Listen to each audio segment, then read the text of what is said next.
Olá, eu sou o Thomas Jardim, seja muito bem-vindo a mais um Protagonistas. Hoje, aqui ao meu lado, o maior nome do esporte paralímpico brasileiro, um dos maiores do mundo, o rei das piscinas, Daniel Dias. Obrigado por me receber, Daniel. Eu que agradeço, Tudo bem? A oportunidade. Sempre Beleza. bom poder falar do esporte paralímpico. Maravilha, Daniel, um prazer é nosso, muito nosso. Obrigado. Me fala uma coisa, Daniel, o que é ser um protagonista? Eu nem me gosto de me dar esse título, na verdade, né? Mas para mim eu fico feliz, sempre fico feliz de poder falar do esporte paralímpico, na verdade, e vamos dizer então, de ser um protagonista do esporte paralímpico, talvez para mim, acho que significaria muito até a palavra embaixador. A gente deu uma olhada no seu site e lá eu pude ler uma carta muito bonita falando sobre você, assinada pelos seus pais. Queria que você falasse um pouco sobre seus pais pra gente. Poxa, para mim eles são a minha base, se hoje eu estou onde estou e sou quem sou, é graças aos meus pais, né? Graças a Deus primeiramente, mas ao que meus pais fizeram por mim. Tanto é que quando eu fiz 18 anos, eles escreveram aquela carta, eu estava indo para o meu primeiro Mundial. Foi uma excelente homenagem, foi da onde eu pude tirar, na verdade, forças ali para poder fazer minha primeira viagem internacional, ficar distante deles, que na verdade eu sempre tive o apoio, mas sabia que eles iam estar comigo naquele momento também. Você já falou algumas vezes sobre isso, você disse que já sofreu bullying. E a gente sabe que isso acontece até pela inocência das crianças, elas acabam sendo um pouco cruéis às vezes. Mas você nunca abaixou a cabeça. Como você mesmo disse, você escolheu ser feliz, né, Daniel? Eu acredito muito nessa escolha, né? E sempre que eu posso conversar com as pessoas, eu procuro falar dessa escolha da gente sorrir, da escolha da gente ser feliz. Porque dificuldades e problemas todo mundo tem. E eu até falo e brinco que na minha época não era bullying, não tinha essa frescura de bullying, mas a gente passava por dificuldades, por preconceitos e momentos difíceis na vida. Mas naquele momento eu falei, poxa, não é assim que funciona. Eu tenho que fazer uma escolha na minha vida. Eu posso escolher muito bem aceitar tudo isso que eles estão falando e ficar de cabeça baixa, ou eu posso escolher ser feliz e ir em busca dos meus sonhos e mostrar para mim, primeiramente, e depois para os meus colegas que eu posso realizar meus sonhos assim como eles podem. Dando uma olhada enfim, pesquisando sobre você, a gente sabe que por causa da sua deficiência, você acabou recebendo muitos nãos. Quem te deu o seu primeiro sim? Foi meus pais, né? Tudo que eu quis fazer, meus pais em nenhum momento falaram que eu não ia conseguir, eu penso de grandes desafios para meus pais. Hoje eu sou pai e sei disso, né? Você ama tanto que às vezes você realmente não consegue falar não, né? Mas e aí entra o desafio para os meus pais de, poxa, eu quero tocar teclado, um exemplo. Já cheguei a falar isso para eles e em nenhum momento eles falaram não. Você não vai conseguir. Eu quis andar de bicicleta, quando puderam me dar uma bicicleta. Então, meus pais sempre, nessa questão, né, de realização e capacitação, eles sempre falaram sim. É verdade que até seu pediatra se surpreendeu quando você saiu andando de bicicleta? O pediatra é uma história bacana, né? Porque, como eu falei da bicicleta, eu olhava meus amigos andando, primos e tudo, né? E falei, cara, eu preciso andar nisso aí também. Vou cair, mas eu preciso aprender. E um dia eu perguntei para ele, né, se o senhor acha que eu vou conseguir? Ele falou, conhecendo você, né, acredito que você consiga. Mas um tempo atrás que eu descobri, né, por dentro dele mesmo, ele achava que, poxa, como que vai andar, né, e tudo, achava que seria... E aí um dia, quando eu consegui, estava com a minha mãe até, e falei, olha mãe, bate na janelinha, que era na rua, assim, na porta do consultório dele, bate na janelinha que eu vou passar com a... E aí aconteceu esse dia, eu aprendi a andar, e eu bati na janela, quando eu vi que ele abriu, eu passei de bicicleta. E foi muito bacana isso, né? Porque a palavra dele me ajudou muito, dos meus pais, e poder mostrar isso e ver a felicidade de todos, né? Isso foi muito bacana para mim. Você é um corintiano, adora futebol, e eu sei que você jogava futebol na sua infância. Sim. Mas também sei que você era um destruidor profissional de próteses. É verdade isso? Eu era bom nisso também. Não só em nadar, mas nisso eu era bom também. É verdade, é verdade. Eu até brinco que eu quebrava a perna literalmente, né? Por gostar muito de futebol, eu usava uma prótese que ela tinha uma articulação na lateral, então tinha uns parafusos que não se encontravam em qualquer lugar, somente na ACD em São Paulo. E a gente morava em Minas, em Camanducaia. Foi quando eu ia jogar bola, e aí eu até falo, quando você vai dar aquele pique, muitas vezes eu fui dar o pique, e quando eu dava o pique, a parte de baixo ficava, né, que é o pé, e eu me lançava no chão, né, e aí ligava pra minha mãe, olha, o Daniel quebrou a perna. Aí minha mãe já sabia que era a prótese. Chegava, a gente tinha que ir para São Paulo, e aí voltava no outro dia, eu ia jogar de novo e acabava acontecendo de quebrar. O pessoal que trocava já ficava lá te esperando, já sabia que você ia Olha, eu acho que eles tinham um bom estoque de parafusos lá, viu? Em 2004, com 16 anos, você decidiu que ia nadar. E foi uma coisa impressionante, porque 4 anos depois, né, você já estava lá na sua primeira Paralimpíada e ganhando um monte de medalha. Como é que foi esse estalo? Com 16 anos você falou, vou nadar, vou ser nadador. Realmente foi rápido, né? E eu sempre falo, e sempre vou falar isso, porque eu sei da importância, né? Então o Clodoaldo, ele foi para mim uma grande inspiração nesse momento. Que teve os Jogos de Atenas, eu acabei vendo o Clodoaldo e falei, poxa, aquilo para mim foi um estralo ali. Eu falei, cara, é isso. E não necessariamente era natação. Em nenhum momento eu estava pensando na natação. Como a gente falou aí, eu gostava de futebol. E falei, poxa, de repente eu posso ser um jogador de futebol, mas eu quero fazer o esporte adaptado. Eu quero, de alguma maneira, participar de um mundial, mas em algum esporte. E aí foi quando eu fui conhecer uma associação para deficientes, que é a ADD. E lá eles me apresentaram o Paradesporto. E aí eu entendi que no Paradesporto é futebol de 5, que é audiovisual, o futebol de 7 para paralisado cerebral. E a minha deficiência não se encaixaria nisso, né? E foi quando a natação me foi apresentada. E aí eu me lembrava muito, estava bem recente do Clodoaldo, falei, cara, é isso, eu quero de alguma maneira tentar. Já tinha 16 anos, e aí em 8 aulas que eu fiz eu aprendi os 4 estilos, né? Que é o borboleta, costas, peito e crawl. E ali, com certeza, a professora que estava, né? Ela percebeu o talento que eu tinha. Foi quando eu comecei a treinar início de 2005 aqui em Bragança. Daniel, quanto tempo você levou, depois que você começou a nadar, eu sei que você aprendeu tudo muito rápido. Quanto tempo você levou para perceber que você era diferenciado? Eu acho que eu até demorei para perceber que realmente as coisas não aconteciam tão rápido na vida de um atleta. Ela leva mais tempo. Mas foi após o meu primeiro Jogos Paralímpicos.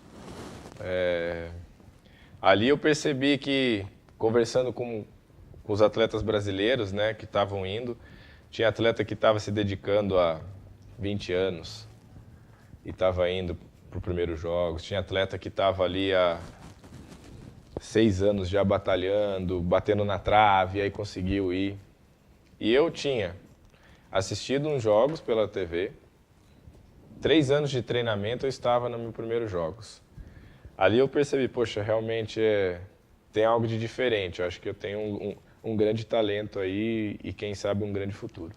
E de cara, 9 medalhas. Dava para esperar por isso? Não, na verdade eu nunca nadei para conquistar medalhas, ou medalha que seja. Desde do meu primeiro Mundial, quando eu fui e acabei ganhando 5 medalhas, o meu objetivo sempre foi dar o meu melhor. Eu acredito muito na consequência de tudo que eu faço, né? Eu vou colher o que eu estou plantando hoje. E eu sempre procurei treinar muito, me dedicar muito e entendi que a medalha ela é uma consequência de tudo. Pode ser que naquele dia não fiz por merecer e o meu adversário mereceu ganhar a medalha de ouro e talvez eu a de prata ou nem mesmo pegar a medalha. Então eu sempre busquei dar o meu melhor.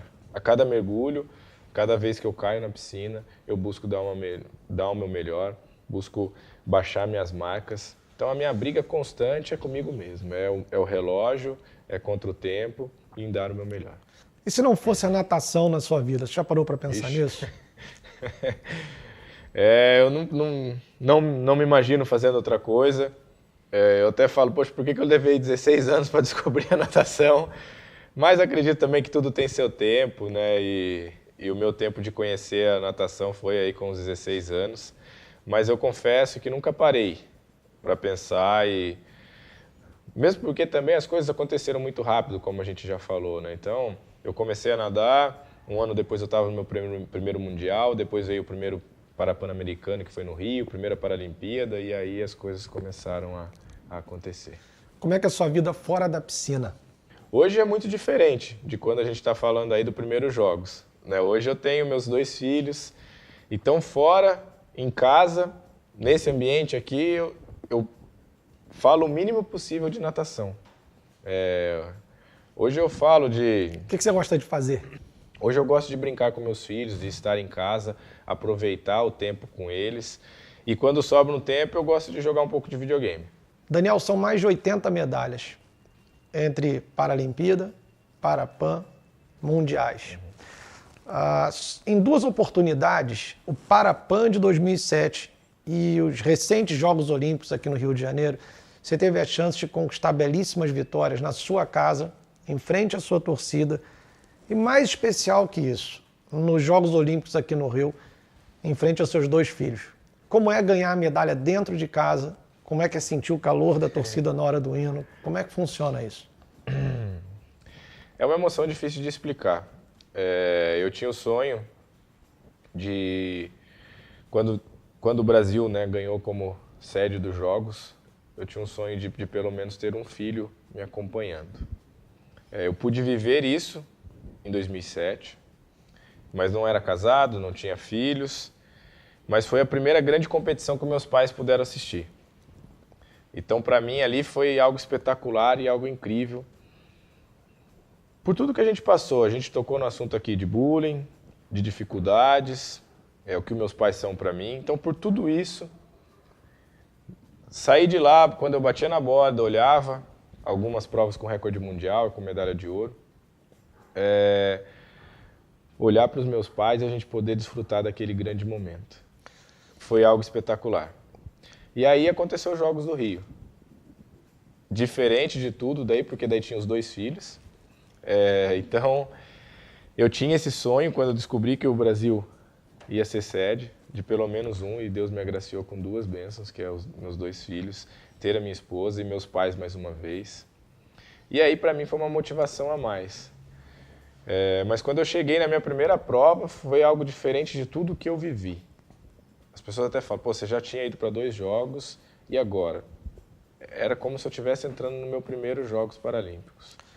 Aquilo foi algo que eu jamais vou esquecer. Como foi abraçar o Asaf e o Danielzinho depois de uma medalha olímpica? Ali foi diferente, bem diferente. Nada contra meus pais, que não é que não foram especiais abraçar meus pais, mas quando você se torna pai, algo muda dentro de você. E poder conquistar uma medalha de ouro, ou até mesmo algo que me marcou muito na minha medalha de bronze, olhar para eles e aí ver aquele sorriso, o choro, e quando eu abracei eles, parou de chorar, enfim, aquilo é o amor para mim, aquilo é algo que todo mundo devia viver, cara, ser pai. E você sabe mais do que ninguém a importância dos seus pais para você. Como é o Daniel pai? Eu costumo dizer para os meus pais que eu espero passar para os meus filhos 50% se eu conseguir passar do que meus pais me passaram. Para mim, meus pais, eu tenho que tirar o chapéu, mesmo não tendo mão, de algum jeito eu tenho que tirar o chapéu para eles. Por tudo que eles fizeram há 29 anos atrás, quando eu nasci, o grande desafio, imagino que foi para eles, e eles mandaram super bem, cara. Com então hoje eu espero passar para os meus filhos 50% pelo menos de tudo que meus pais me ensinaram, me passaram. Então hoje eu vejo um pai que é dedicado quando está em casa e procura ser pai, ser presente, porque também hoje eu vejo muitos que até procuram ter família, né, ter filhos, mas acham que você dar as coisas é você estar dando tudo para o seu filho. E na verdade não é isso que eles querem. O que mais me marca meus filhos quando eu viajo e volto, né, para casa, eles não querem saber se eu trouxe presente ou se eu deixei de trazer. O que eles querem é a presença do pai e um abraço. Será que eles vão nadar também? Se depender do pai, sim, né? Eu tenho incentivado bastante. O Azaf, desde pequeno, faz natação. O Danielzinho não curte muito. Tem o nome do pai, mas não gosta da natação. Mas eu vou incentivá-los, na verdade, ao esporte. O esporte, ele mudou minha vida e eu não tenho dúvida que pode mudar a vida deles. Daniel, muitas vezes a gente está vendo uma competição e, pelo menos para a gente que está de fora, fica um pouco complicado entender os critérios para a divisão de categorias numa Paralimpíada, por exemplo. Sim. Às vezes a gente olha e parece até uma certa desigualdade, até uma certa injustiça que aquele cara esteja competindo na mesma prova que o cara do lado. Verdade. Para o atleta, ficam claros esses critérios de divisão? Você pode falar um pouco para a gente a respeito disso? Sim. Para a gente fica claro porque a gente está vivendo isso, né? Então, realmente, eu sempre fico muito feliz também de poder explicar isso numa entrevista ou num bate-papo ou para quem quer que seja. Quando a gente pode explicar essas coisas é interessante, porque por muitas vezes a pessoa ela até torce, acompanha, mas também ela não entende, né? Fala, poxa, o Daniel tá nadando com um cara que tem os 2 braços, né, as 2 mãos e, pô, leva vantagem ou não, e tantos outros atletas, né? E o bacana do esporte paralímpico é que, primeiro, para que você possa fazer parte, né, participar de um Mundial, Parapan ou Paralimpíada, você precisa passar por uma classificação funcional. No caso da natação, é o S na frente, porque swim é natação em inglês. E quanto maior o grau de deficiência, no caso do físico-motor, menor o número da classe. Físico-motor vai de S1 a S10. E aí entra o visual, de S11 a S13, e agora temos o intelectual também, que é S14. Então são 14 categorias, né? São 14 classes. S1 seria uma deficiência bem severa, um tetraplégico. Se você fizer muita fisioterapia e tudo, ele consegue adquirir alguns movimentos de braço. Então seria uma deficiência bem severa. Um S10, se a gente pode ser bem simples, seria uma amputação do joelho para baixo, né? Ele tendo essa amputação, ele seria um S10. E aí, não necessariamente o S5, que sou eu hoje, né? Hoje eu sou S5, eu vou competir com pessoas que têm a mesma deficiência que a minha. Então você, no caso, você é avaliado fora d'água, né, pela sua patologia. No meu caso, como é uma formação congênita, é medição de membros. E eles também me avaliam dentro da água. Ah, você sai do bloco? Saiu do bloco, né, que é o bloco de partida.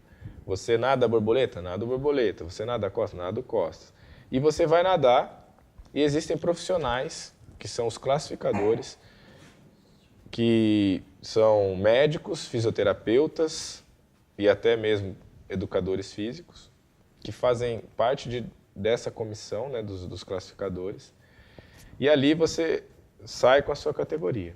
Então, dentro da água, a funcionalidade do que eu tenho ou do que eu não tenho são parecidas. Eu posso ter várias patologias na mesma classe, mas a funcionalidade é a mesma. Perfeito. Assim, em outras palavras, então às vezes a pessoa tem aqueles membros, mas não necessariamente a facilidade do movimento. Exato. Hoje eu tenho adversários, um exemplo, que são cadeirantes.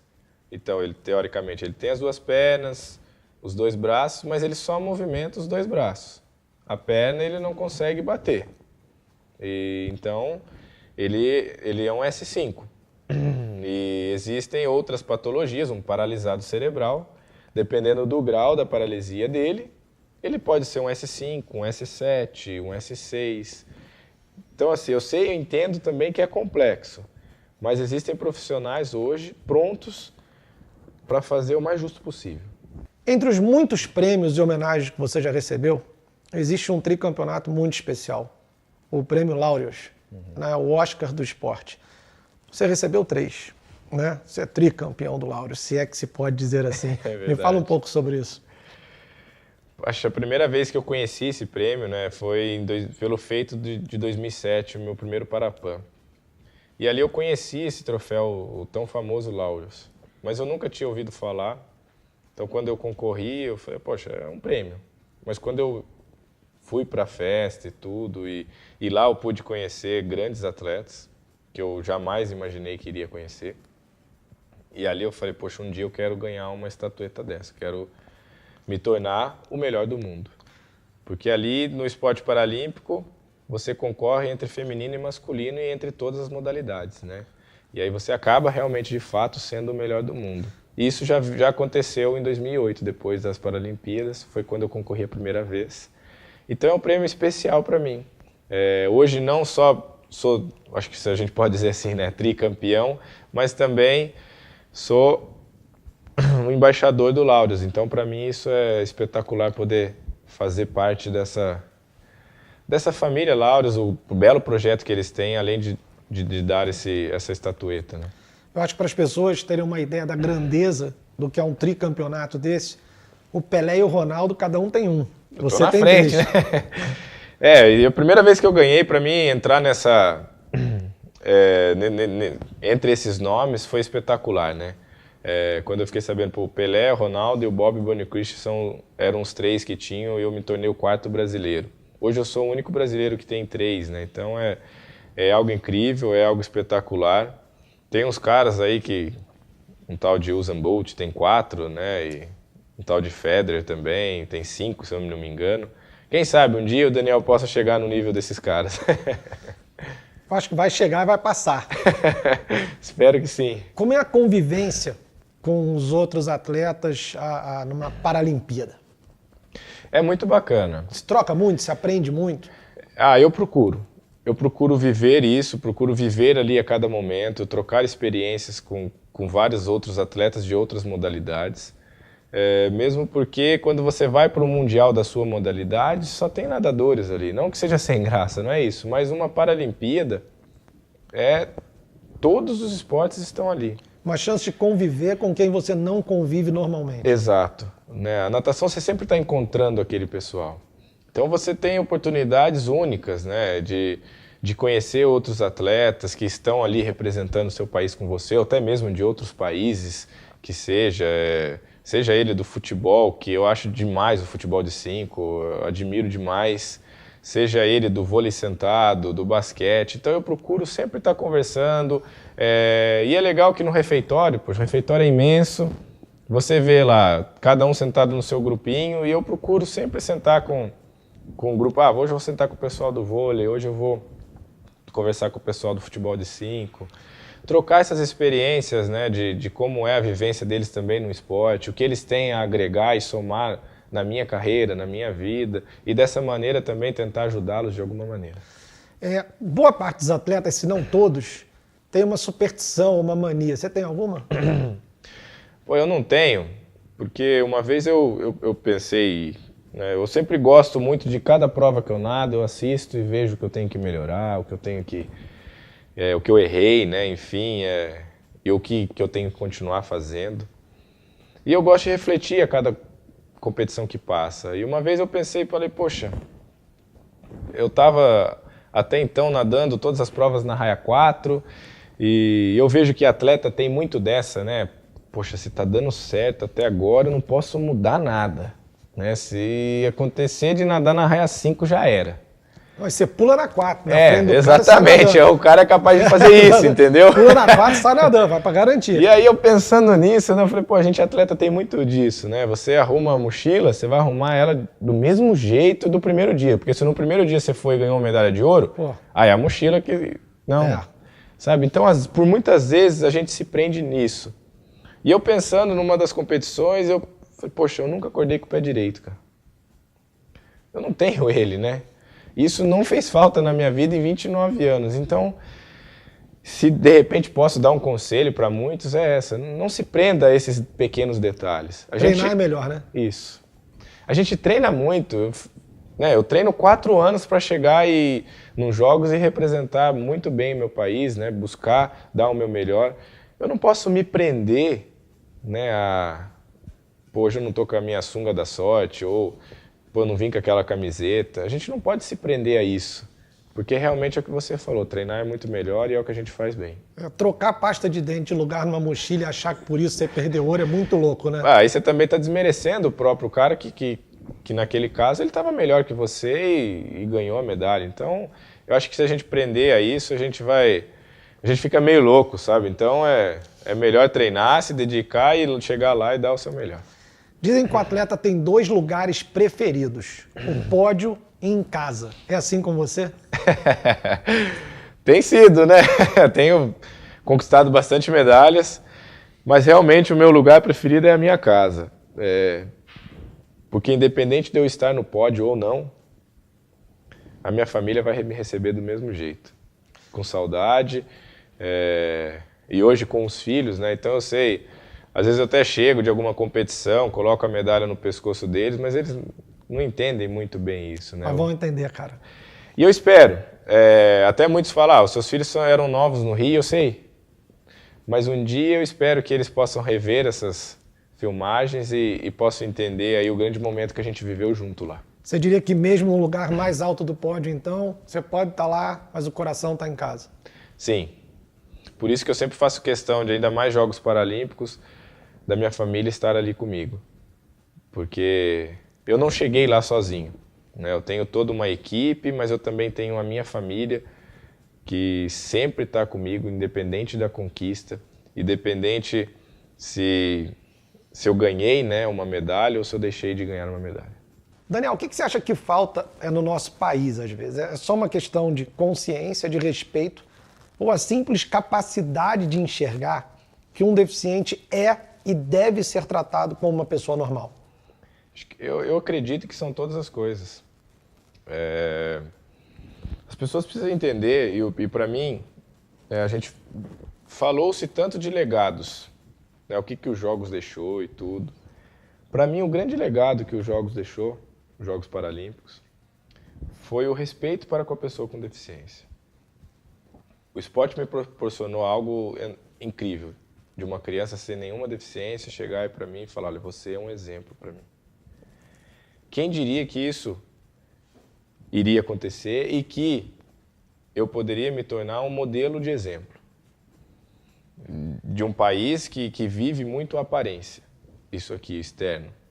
Então as pessoas hoje, para mim, elas se preocupam muito com o externo. Mas a gente precisa aprender na nossa vida que eu não ter braço, eu não ter perna, você ser moreno, o outro ser loiro, não vai definir quem somos. O que define cada um de nós está dentro de nós. Quando as pessoas passarem a olhar dessa maneira e entender que somos todos iguais, mas ao mesmo tempo diferentes de aparência, mas somos todos iguais porque queremos direitos iguais.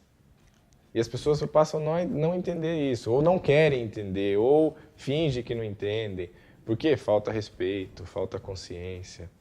Então, quando as pessoas tirarem essa barreira da vida e entender que o que vai definir está dentro de nós, como a criança olha, porque eu tenho certeza que a criança, quando ela estava me olhando naquele momento, ela não estava vendo a minha deficiência. E sim a capacidade que eu tinha de, mesmo não ter os braços e não ter as pernas, ir lá e nadar e ganhar uma medalha, ter essa força de vontade, que eu acho que era o que essa criança estava vendo, é isso que a gente precisa olhar. Você já deixou claro que o seu objetivo agora é Tóquio. Aconteceram as Olimpíadas aqui no Rio. Em termos de infraestrutura para o esporte, mudou quase nada, se é que mudou alguma coisa. O país está em crise. Como é que isso pode atrapalhar não só o seu projeto Tóquio, mas de outros atletas? Realmente, a gente não está tendo o legado que esperava de estruturas, vamos ser bem sinceros, na infraestrutura que o atleta achou que ia ter. A gente, infelizmente, esperava muito mais para o esporte em geral. Mas o esporte paralímpico, para mim, conseguiu o grande legado falando de tudo isso, que é o Centro Paralímpico que tem ali na Imigrantes, em São Paulo. Hoje consegue atender mais de 15 modalidades ali. A gente tem uma piscina, que é uma das melhores do mundo. A gente tem uma pista de atletismo, que é uma das melhores do mundo. A gente tem quadras de bote, de basquete, de vôlei sentado, temos campo de futebol. Então, para mim, a gente está um pouquinho na frente do esporte olímpico nisso. E fico feliz porque a gente teve tantos grandes resultados e hoje a gente tem essa grande estrutura. Eu tive que, por muito tempo, treinar fora para fazer a minha preparação até mesmo para os Jogos do Rio. E hoje eu vejo que a minha preparação vai poder ser feita toda aqui. E eu simplesmente ir competir fora. Então acho que a gente ganhou muito com isso, mas a realidade do esporte eu sei que também não é essa. Né? A gente sabe que os patrocínios muitos sumiram, os patrocinadores fugiram, aí se a gente pode dizer desse jeito. Eu hoje, graças a Deus, tenho meus patrocinadores e posso me dedicar e viver exclusivamente disso, mas eu sei que a realidade não é essa.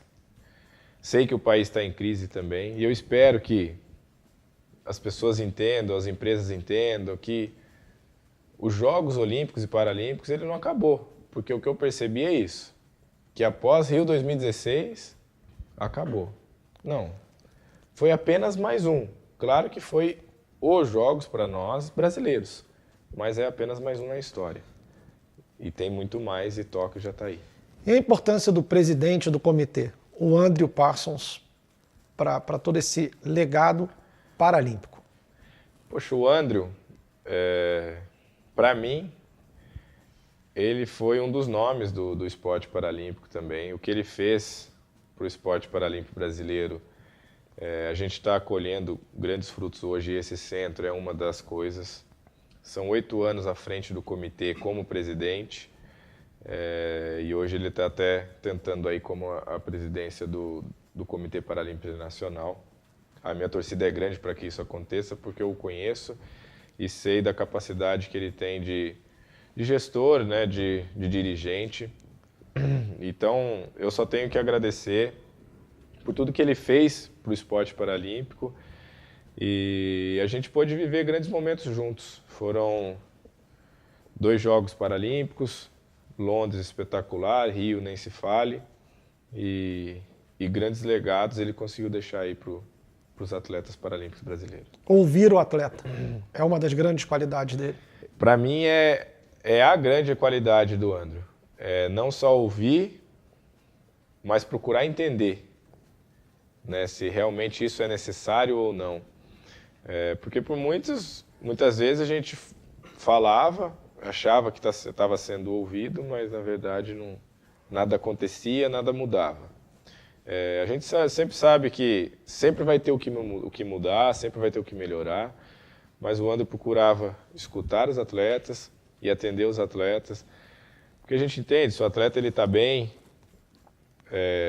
se sentindo em casa, vamos dizer assim, a tendência é que ele rende muito mais. Foi por isso que você quebrou o protocolo e homenageou o Andrew no pódio? Ali foi uma maneira de dizer o meu muito obrigado. Né? Obrigado, Andrew, por tudo que você fez por nós atletas.